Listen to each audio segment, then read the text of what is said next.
And welcome back to the UNOH Performance 200 from Martinsville, Virginia. Out in front, Ryan Gifford holding on to the top spot. Brett Moffitt still running second. Here you see Sergio Pena and Eddie McDonald working it out for third. That's a good battle for third right there. Cole Witt, the 84 car, right behind Sergio Pena. He runs in the 5th position right now. Eddie McDonald, 29-year-old out of Raleigh, Massachusetts.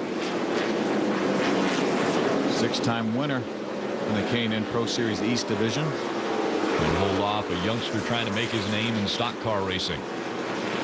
Well, I just can't get over the job that Sergio Pena did out at the showdown this year. What an incredible performance. Sat on the pole, just ran nose to tail, side by side with Joey Logano, and came out on the short end of that battle, but still finished second with a terrific performance. We saw flashes of greatness that day out at Irwindale when Sergio Pena was able to actually get by Joey Logano, lead some laps out there, but then Joey was just too strong. You see the gap between Ryan Gifford and the 20 of Brett Moffitt. Gifford really has the car working out there.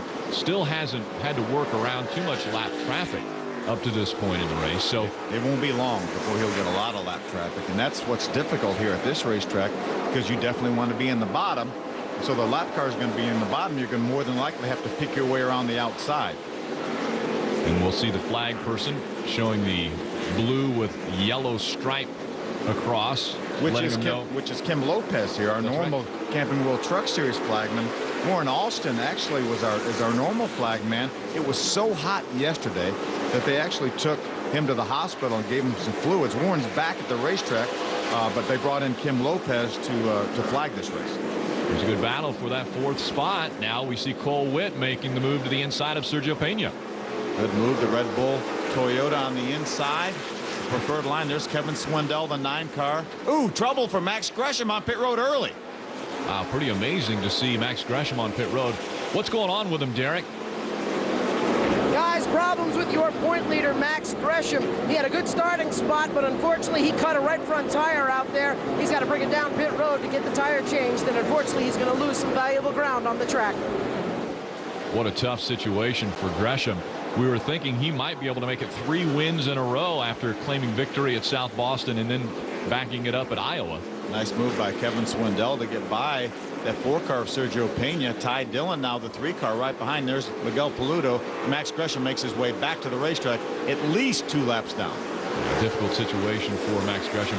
He's going to have 4 fresh, or at least 2 fresh tires on the outside, so that should help him try to work around some of the traffic. But if he doesn't get a caution, it's not going to help at all. Yeah, a lot of the guys in the garage area yesterday were saying that the tires really don't fall off any. Some of these guys are thinking about not even changing tires. Ooh, caution on the racetrack. As I mentioned, not getting a caution, we get a caution. Andrew Smith in the 37 got turned around in turn number 2. So that brings out, there you see a good look at that car. Andrew had a 2nd place finish this year that was taken away from him due to illegal shock. See a little damage to the left front corner of that car. So a tough situation for Andrew Smith. He brings out our first caution. After 32 laps, it's still Ryan Gifford in front of the field. All the cars lined back up again as we get ready for the restart here in the UNOH Performance 200, Martinsville, Virginia. The paperclip is a tough racetrack, but even tougher when you have double file restarts and you have to start on the outside. The preferred line down on the bottom of the racetrack coming out of 4. Green flag back in the air. We're back underway. Nice jump by Ryan Gifford. Got a half a car length. That's all you need when you get to turn 1, when you have the bottom of the racetrack. Eddie McDonald looking to the inside of Ryan Gifford, trying for the lead as they go down the backstretch. He's got his nose up there. Ryan's going to give him room. Oh, Eddie didn't quite make it. He may have even hit the curb on the inside a little bit. Looked like the front of his car shot out to the outside. What a great turns 1 and 2 for Eddie McDonald, but then can't back it up in 3 and 4, so gives the spot back to Ryan Gifford. Let's go back down to Derek for a pit summary. Well, fuel mileage already becoming an issue, and we haven't hit the 50 lap mark. The number 3 of Ty Dillon took on fuel. The 60 of DJ Shaw took on fuel and a wedge adjustment.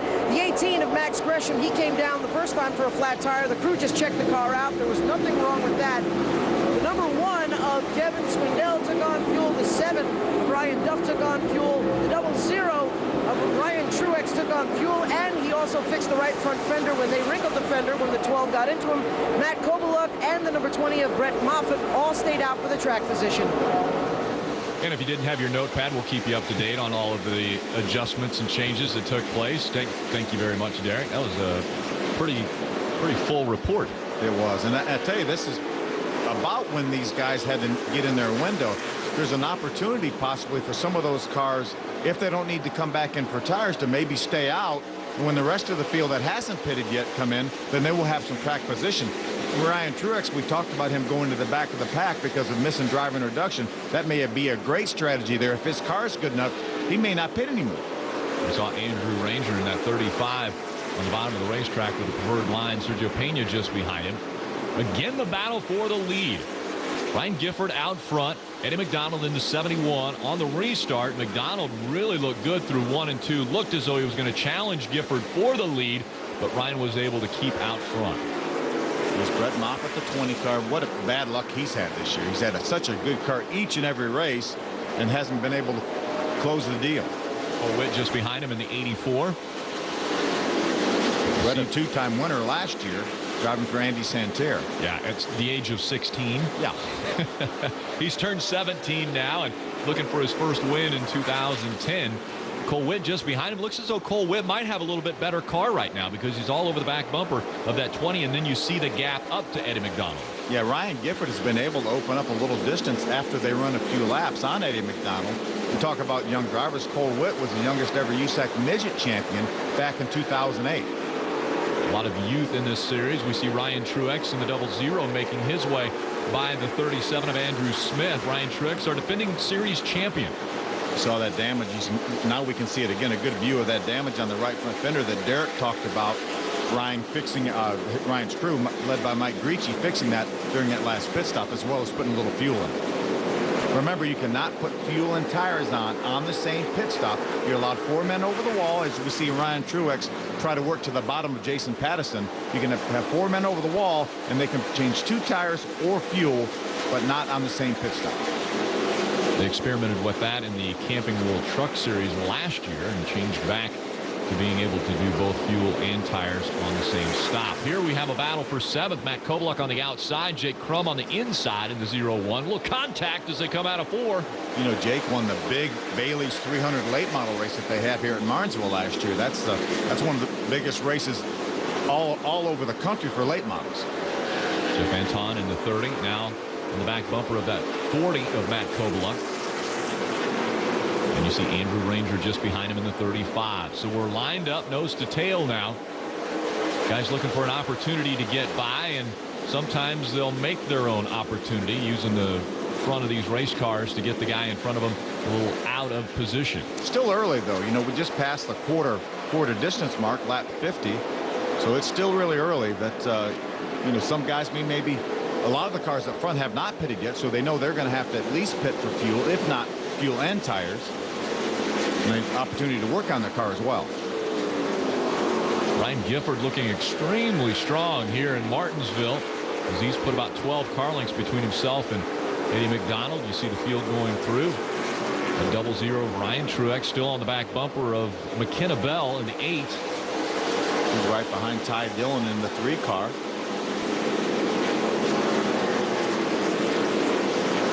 There's a 6 car Darrell Wallace Jr. Remember, he had to go to the back of the pack for that unapproved adjustment after the impound. Had to work on a brake duct that was rubbing the right front tire. You talked about it earlier, Phil. Track position so key at a racetrack like this, where it's difficult to pass and then to have a mistake, like, for example, not being there for driver introductions, and you lose all the track position you gained in qualifying. Yeah, this is a very professional sport here, and that's something that I'm sure, as we see Ryan Truex work to the inside of McKenna Bell, I'm sure that's something that will never happen to Ryan Truex again in his career. Ryan Truex on the bottom of the racetrack now, trying to get by McKenna Bell. Looks as though he's got the preferred line. Will take that position. Now he'll set his sights on Ty Dillon in that black number 3. Problems with Eddie McDonald. He is into the wall in turn 4. Couldn't see it very well, but he was running second and got into the wall. Yeah, he may have had a right front tire go down. It looks like it is. Looks like that right front is down on that car. What a tough break for Eddie McDonald. Running second. Yep, a cut right front tire. He's going to try to get onto pit road. See the sparks from underneath. That's probably a sway bar arm.